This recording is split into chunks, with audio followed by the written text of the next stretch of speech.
just ask your thoughts on the team selection? Well, it's pretty similar, isn't it? Which is a good thing, which means we're healthy enough, you know, so bit of continuity in being together for 12 days before the first game, and then a few sore bodies after the game, like it always is, first game up in the Six Nations, but that continuity gives us a nice balance to go forward with this week. There was a question mark about Conor Murray's participation. Can you tell us about his situation and if you think he's going to be okay to start? Oh, he's good. He's good to go. Yeah, in good spirits, and yeah, for personal reasons, I'd like to keep that as it is. And just in terms of the game itself, you talk a lot about the atmosphere here, being at home and the crowd, and for such a crucial game. How important is that the atmosphere is right, that the crowd is up for the game on Saturday? Well, yeah, they're definitely going to be up for it, aren't they? Everyone's looking forward to this. I mean, we've had half a day off today. I've been walking around Sandymount there, and everyone's pumped in Sandymount. It's, you know, I wish I was going to the game, walking down to the game with my mates or the family, you know, with the kids, because this is the type of game that everyone wants to be part of, you know. And yeah, home advantage has to be a weapon for us, doesn't it? I think we've all got a responsibility for that. Andy, how much does the blow of Dan Sheehan disrupt things for you as a coach and for the whole coaching team tactically? Disrupt? It's not nice for Dan.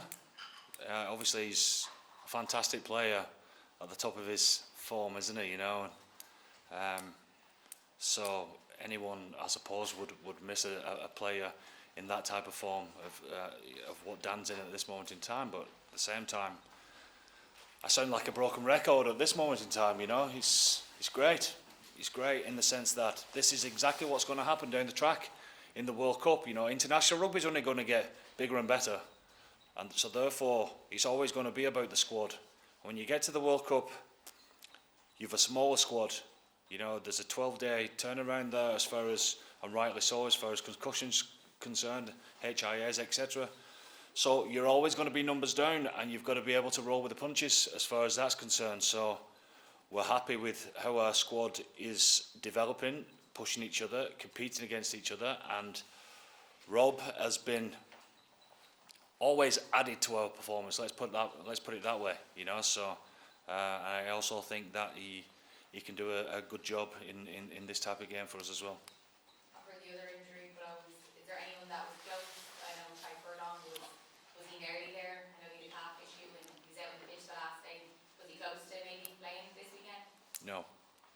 Anyone else that was close? Jordan has progressed really well and done most of the training this week as well. And just for you personally, facing France, since you came in, you faced them 3 times, 3 losses. How much personally would you like to get a victory over the French? Me, I love the way that the French play, so I have nothing personal against the French, you know. But it's another big game, isn't it?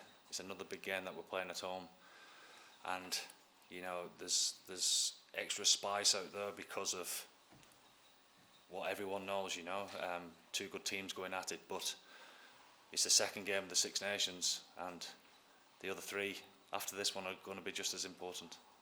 Thanks, Andy. And if you look at some of the times Ireland have beat back over the last 20 years, maybe it wasn't the French team at the peak of their powers. These are Grand Slam champions. How significant do you think a victory tomorrow, given how good France are would be for Ireland? I think they're a fantastic team. You know, I was actually speaking to Fabien Galtier at the launch. You know, I've congratulated him on what was. It wasn't just an unbelievable year for him, was it? I mean, he couldn't have done any better. You know, going unbeaten and playing the way that they've played, and you know, I think it speaks volumes for where they're at this moment in time, and I think the coaching staff there and obviously the backroom staff and the players alike have got something really going in French rugby. French rugby in general, I think, is buzzing at this moment in time. We've all seen that. So, but I think what's been very impressive about them is the temperament. You know, they've got a plan A, B, and C, and maybe a D as well. And you know, when things have not been going their way, they've always found a way to win. Certainly over the last 12 months. So in that regard, any type of victory against a side like that is going to be a big performance. James Ryan's going to win his 50th cap. Maybe 3 years ago, Ryan Driscoll singled him out as a great athlete, but not necessarily somebody who imposes his game physically. How hard has he worked over the last couple of years, and have you seen what he put down his form over the last year or two? Do you think Ryan's comments on hit home at any level and inspire? Well, ask his peers. What do they think James Ryan brings? And they think he brings the physicality to our game. In fact, that's what they look up to him for. So that's the improvement in the last 2 well, there's a responsibility, isn't there? Because he's a leader within our group, and James recognises that, and you know, you've certainly seen that in his last game anyway. Andy, what was your impression of the French performance last week against Italy? I still see the same dangers all over the park. I still see them being hard, aggressive at the breakdown. I still see them being very good as far as broken field play is concerned. I still see them being aggressive as far as the up and in defensive line speed is concerned. The set piece is still pretty strong, you know. And again, they found a way to win, didn't they?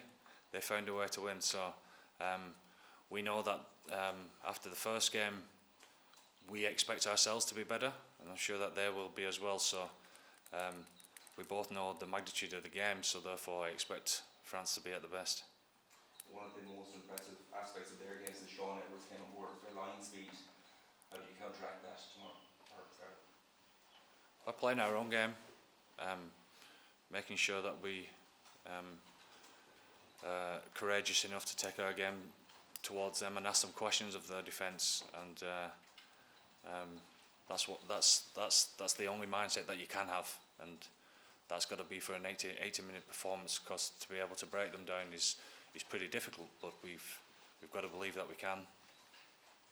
And you'll come up tactically against your old Wigan teammate Sean Edwards, and of course we now have Kevin Sinfield and Mike Forshaw.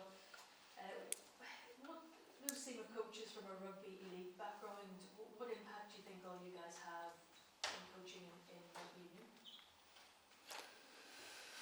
It's a good question, you know, because there's something in the water there, isn't there? There's a theme that goes with that. So you know, you have to look deep into it to try and understand it. And I don't know. I think defensive formats in rugby league have been a must for years and years, you know. And I think rugby union going professional a little bit later than that, and you know, rugby league is probably there's a real heightened sense of awareness as far as defence is concerned. In fact, if you're a good defensive side, you're looked upon in a better light really than a good attacking side. So defence always wins games, you know. The attack is always by how much. So I think it's just the pressures that they've come through and how much it means to them that's brought it through in their own coaching, you know, and their own personalities put to that is something that's obviously helping them along in their careers as well. Andy, in what ways do you think you've grown or improved as a team since the last time you played France? Well, we'll see tomorrow. We certainly think we have, but again, you know, we nearly got there in Paris last year, but nearly's not quite good enough. So therefore, lessons learned, I think they're well documented as far as being ourselves and taking our game to them, etc. You know, so transferring that to the field tomorrow is obviously the aim, but the French are going to have a big say in that as well. Okay guys, if we're happy enough, we'll switch into the embargo written word section.